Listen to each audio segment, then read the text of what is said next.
हरिओम।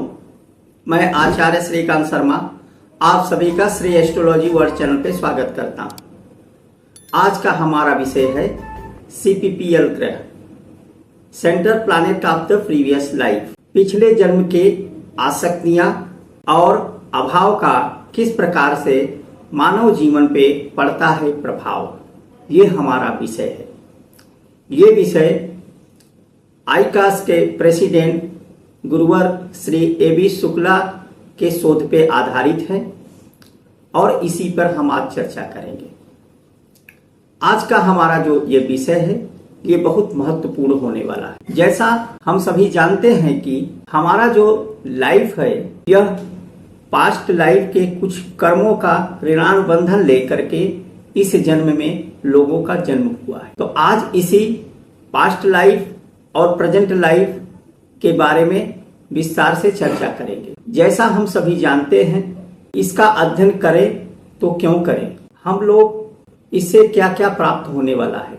मनुष्य के बारे में जब जब चर्चा होती है तो दो बातें सामने निकल के आती हैं। एक भौतिक स्तर, दूसरा होता है आध्यात्मिक स्तर। इसी प्रकार से मनुस्मृतियों ने और पूरा वैज्ञानिकों ने द मैन नोन पर बहुत चर्चा किया, लेकिन द मैन अननोन पर किसी ने चर्चा नहीं किया। द मैन अननोन क्या है, इस पे कुछ वैज्ञानिकों ने रिसर्च किया कि कौन सा ऐसा अचेतन मन है कि व्यक्ति के कुछ ऐसे कार्यों को कराता है जिसका व्यक्ति वशीभूत हो करके कुछ ऐसे कार्य करते हैं जिसका संबंध पूर्व जन्म से होता है। पूर्व जन्म क्यों है, कैसे है, उनका अवधारणा यहां तक नहीं पहुंचा, लेकिन उसका अवधारणा भारत के पास है। भारत के ग्रंथों में लिखा हुआ है। उन्होंने ये तय किया, उन्होंने माना कि व्यक्ति के मस्तिष्क में कुछ पुरानी स्मृतियां रहती हैं और विवश होकर के उन्हें पूर्व जन्म के बातों को मानना पड़ा। जैसा कि उन वैज्ञानिकों का मत था कि व्यक्ति का जन्म नहीं होता है, लेकिन वे इस बात को देख करके अपने शोध में अध्ययन करने के बाद उन्हें मानना पड़ा कि मनुष्य का जन्म होता है। उन्होंने देखा अपने शोध में कि प्रत्येक व्यक्ति यूनिक होता है। एक मनुष्य दूसरे मनुष्य से भिन्न होता है। न तो उनकी पर्सनालिटी एक दूसरे के जैसा हो सकता है और न कभी हुआ है न कभी होगा। जैसा कि हमारे ग्रंथों में इसका उत्तर मिलता है कि मनुष्य के मन में जो अचेतन मन है उसमें पूर्व स्मृतियां क्यों रहती हैं और कैसे वो काम करते हैं। जैसा कि ज्योतिष का मूल सिद्धांत ही है कि मनुष्य पूर्व जन्म के कर्मों के अनुसार पूर्व जन्म की जो उनकी आसक्तियां होती हैं, पूर्व जन्म के उनकी जो ऋणानुबंधन होते हैं और पूर्व जन्म में वो कोई कार्य कर रहे हैं और उस कार्य पूरा नहीं कर पाए, अधूरा रह गया, तो वह अगला जन्म लेते हैं और उस जन्म में उसे करने का एक अवसर मिलता है। अगर वह इस जन्म में उस कार्य को पूरा कर लेते हैं और अपने ऋणानुबंधन से मुक्ति पा लेते हैं तो फिर इस जन्म जन्मांतर से उन्हें मुक्ति मिल जाता है। लेकिन जैसे हमारे ग्रंथों में कहा गया है कि आत्मा निर्दोष है, फिर ये जन्म जन्मांतर का बंधन क्यों, इसका उत्तर आपको मिलेगा। ये नादबिंदु उपनिषद में योग वशिष्ठ में मिलता है। उसका एक श्लोक है, मम एव मनुष्याणाम कारणम बंध मोक्षयो बंधनाय विषयासक्तम मुक्तये निर्विषयम स्मृतम। मन ही मनुष्य के बंधन और मोक्ष का कारण है।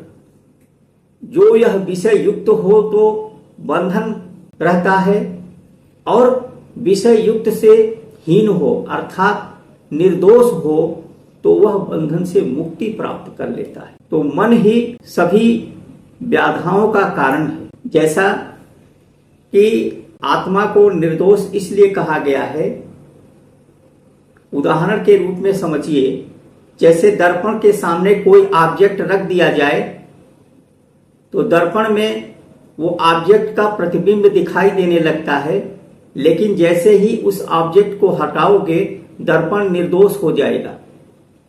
उसी प्रकार से आत्मा उसके साथ में मन और 5 इंद्रियां भी एक जन्म से दूसरे जन्मांतर तक आत्मा का साथ नहीं छोड़ती। ये श्लोक आपको श्रीमद् भागवत गीता के 15वें अध्याय के 7वें श्लोक में भगवान कहते हैं, मम एव अंशः जीवलोके जीवभूतः सनातनः मनः खष्टानि इंद्राणि प्रकृतिस्थानि कर्षति। अर्थात इस संसार में जीव बना हुआ आत्मा मेरा ही अंश है, परंतु प्रकृति में स्थित मन और ये 5 इंद्रियों को आकर्षित करता है।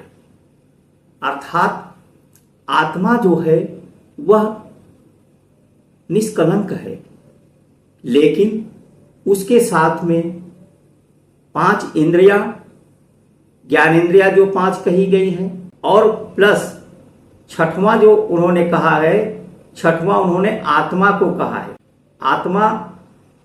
छठवां जो है उन्होंने मन को कहा है। मन और 5 इंद्रियां, 6 प्रकार के जो ये वृत्तियां हैं, ये जो है आत्मा के साथ संलग्न रहती हैं। जैसे कि पुष्प, सुगंधित पुष्प इन्वायरमेंट में, वातावरण में खिला हुआ है, हवा के झोंके आते हैं और पुष्प के ऊपर से चले जाते हैं। पुष्प का न वजन कम होता है, न उसके सुगंध में कुछ कमी आता है, लेकिन हवा आती है उसके सुगंध के, अपने झोंकों के साथ उसका सुगंध लेके चला जाता है। उसी प्रकार से आत्मा जब शरीर को छोड़ता है तो ये 6 इंद्रियां, मतलब मन के साथ 5 इंद्रियां और आत्मा को लेकर के वो चला जाता है।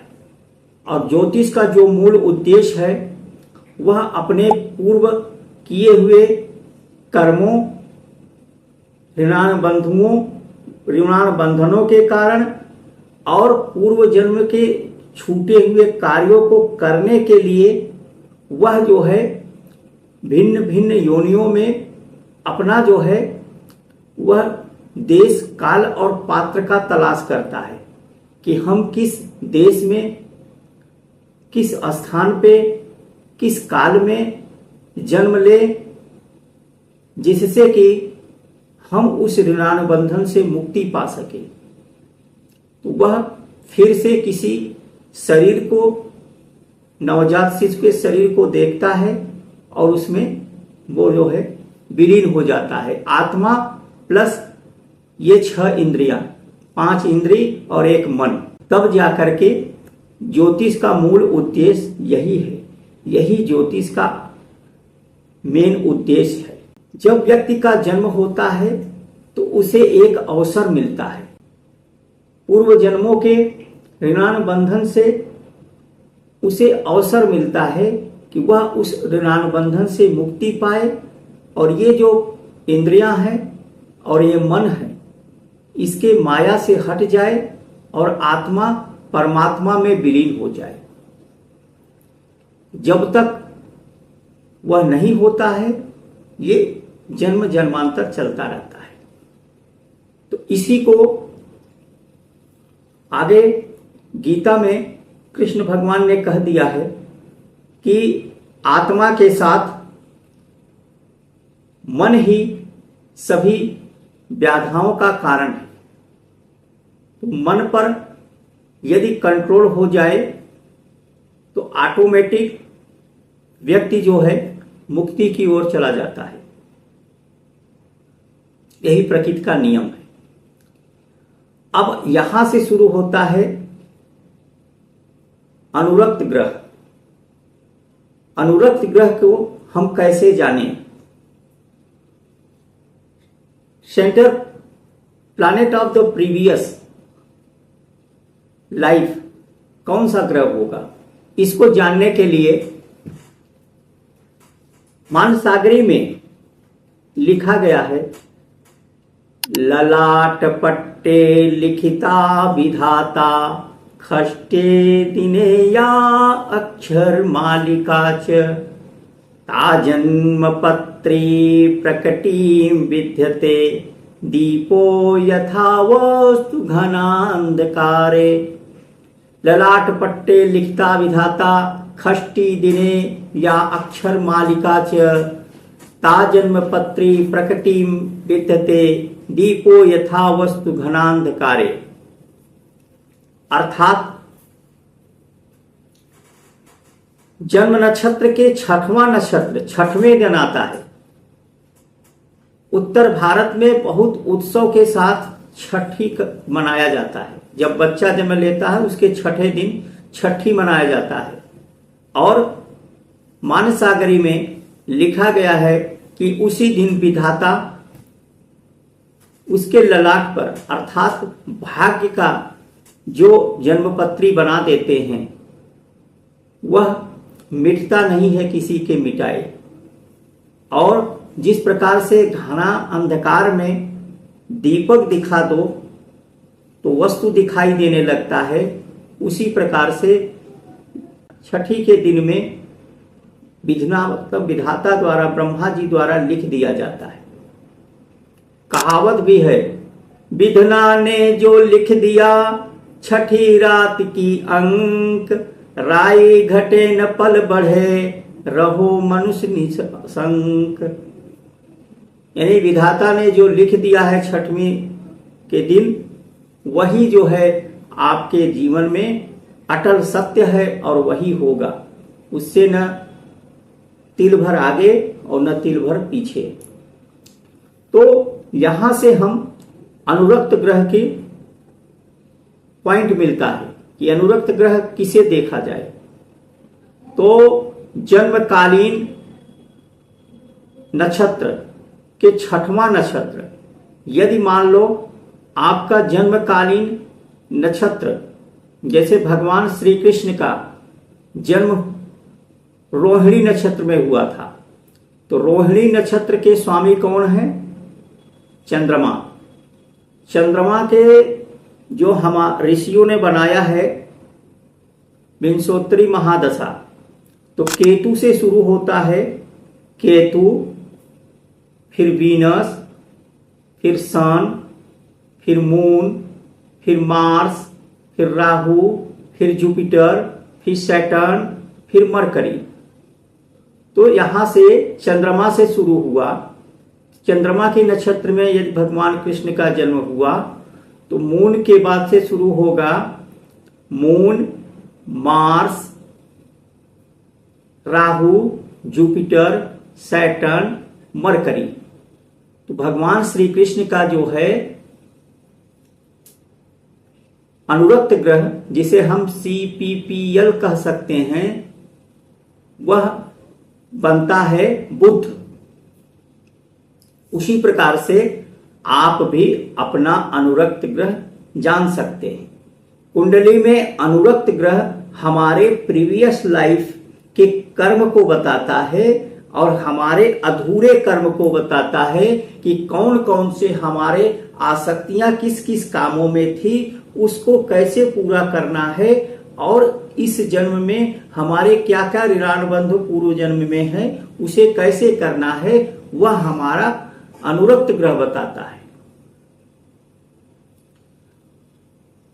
अब आपके स्क्रीन पे सामने लिखा है, जैसे इसको आप लोग सेव कर सकते हो। यदि आपका नक्षत्र स्वामी केतु में जन्म हुआ है तो आपका CPPL राहु होगा। यदि राहु आपका जन्म नक्षत्र स्वामी है तो आपका CPPL वीनस होगा। यदि वीनस आपका जन्म नक्षत्र स्वामी है तो जुपिटर आपका CPPS होगा।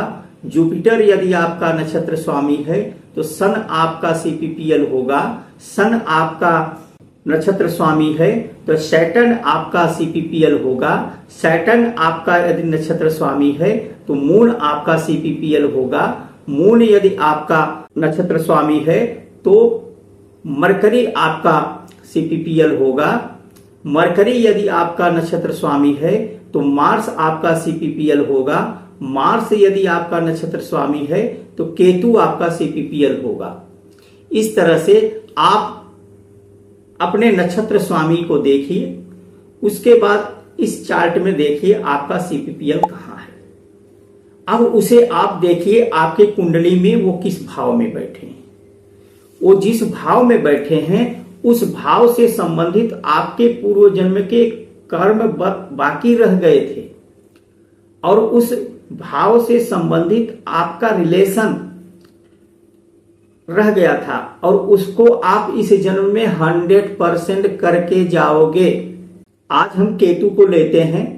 केतु यदि 12वें भाव में बैठा हो, यदि किसी का सीपीपीएल केतु हो और केतु 12वें में बैठा हो तो उसे हम किस प्रकार से देखते हैं। यदि आपके कुंडली में केतु 12वें में सीपीपीएल होकर के बैठा है तो वे आपके प्रीवियस लाइफ को दिखाएगा। क्या दिखाएगा, इसको समझने का प्रयास करते हैं। यदि 12वें घर में आपका केतु बैठा है तो 12वां घर चौथे घर से 9वां घर है और 9वें घर से चौथा घर है। 12वें घर का केतु चौथे से 9वां है। चौथा घर कौन है? माता। माता से 9वें घर में। और पिता, 9वां घर कौन है? पिता। पिता से चौथे घर में। इसका मतलब ये निकल के आता है कि पूर्व जन्म में माता की इच्छा थी कि पुत्र कहां पे जाए? 9वें घर। अर्थात 9वां घर क्या दिखाता है? जन्म स्थान से दूर को दिखाता है। और 9वां घर क्या दिखाता है? आध्यात्मिक ज्ञान दिखाता है। तो माता का इच्छा था पुत्र हमारा जन्म स्थान से दूर जाए और आध्यात्मिक अध्ययन करे। लेकिन चौथे घर से 9वें घर से, 9वां घर दिखाता है फादर, 9वें घर से चौथा घर 12वां पड़ता है। चौथा घर क्या दिखाता है? जन्मभूमि, मदर प्लेस और भौतिक सुख चौथा घर दिखाता है। तो पिता की इच्छा थी पुत्र हमारा अपने ही घर पे रहे, अपने ही जन्मभूमि में रहे, यहां पे अपने स्टेटस को अच्छा बनाए, अपने स्टेटस को बहुत अच्छा बनाए। तो वह मनुष्य न तो माता के कहने पे कर पाया, न पिता के कहने पे कर पाया। वह इन बंधनों में फंसा रहा और न ये हो पाया न वो हो पाया। तो इस जन्म में उसका अनुरक्त ग्रह केतु बना जो 12वें भाव में बैठा है। तो 12वें भाव का जिसका केतु बैठा है, ऐसे व्यक्ति माता के द्वारा इस जन्म में, माता के द्वारा या माता के कहने पर वह जो है आध्यात्मिक शिक्षा लेगा। ऐसे व्यक्ति बहुत बड़े आध्यात्मिक शिक्षा लेंगे और उनके पिता का इच्छा थी कि वो घर पे रहे, उसका स्टेटस बढ़े। उसके पिता का जो स्टेटस इस जन्म में होगा वो बहुत ही हाई फाई होगा, बहुत उच्च क्वालिटी के, मतलब उसके पिता का स्टेटस अच्छा होगा और माता के द्वारा उसको आध्यात्म का शिक्षा मिलेगा। तो ऐसे व्यक्ति इस जन्म में क्या करेंगे? बहुत बड़े आध्यात्मिक होंगे और बहुत जल्दी ही, मतलब सडन, बहुत कम उम्र ही में वह जो है आध्यात्म से जुड़ जाएगा और बहुत बड़ा आध्यात्मिक होगा। अब आते हैं 12वें में केतु हो तो वे क्या होगा?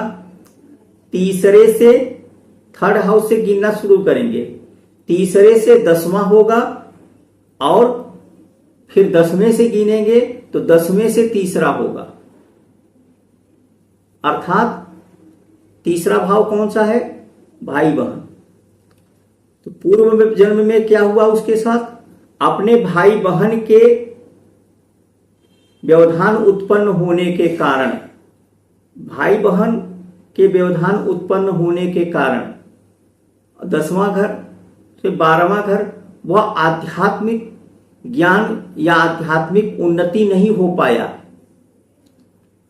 और 10वां घर क्या है? कर्म स्थान है, और उसके कार्य का स्टेटस भी बहुत खराब रहा। उसके कारण इस जन्म में वो अपने भाई बहनों का देखने वाला होगा, और उसके भाई बहन उस पे डिपेंड होंगे। जिसका भी CPPL केतु होगा, उसके भाई बहन उस पे निर्भर होंगे। और ऐसा व्यक्ति से ऊपर उसके भाई बहन नहीं हो पाएंगे। उसका जो स्टेटस रहेगा उससे ऊपर इन दोनों का स्टेटस नहीं हो पाएगा। 12वें घर का केतु 5वें है, 8वां है, और 8वें से 5वां है। 5वें से 8वां अर्थात 5वां घर क्या है? ज्ञान का है, शिक्षा का है। 8वां घर क्या है? गुण विद्या का है। और 12वां घर क्या है?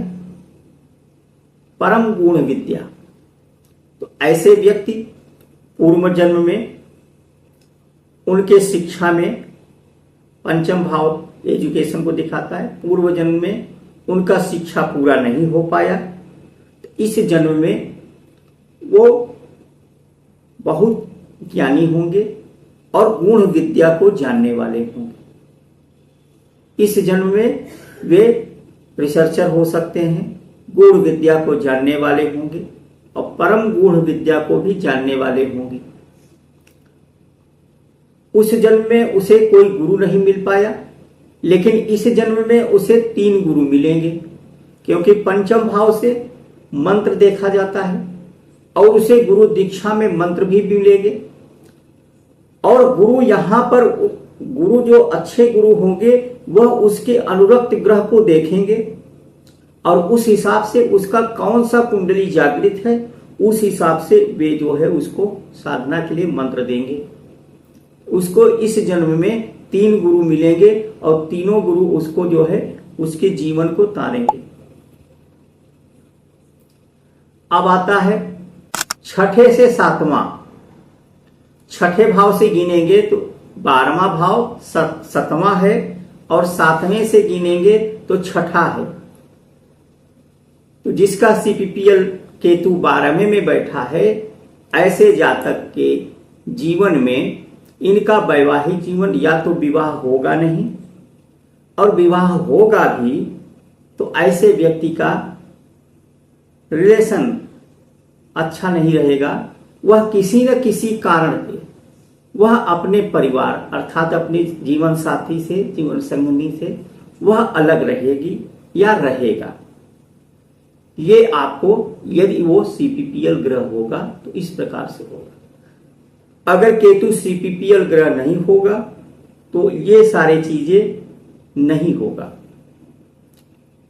इन्हीं शब्दों के साथ आप लोग भी अपने कुंडली पे लगाइए। हमारा वीडियो अच्छा लगे तो इसे लाइक एवं सब्सक्राइब करिए। धन्यवाद। हरि ओम।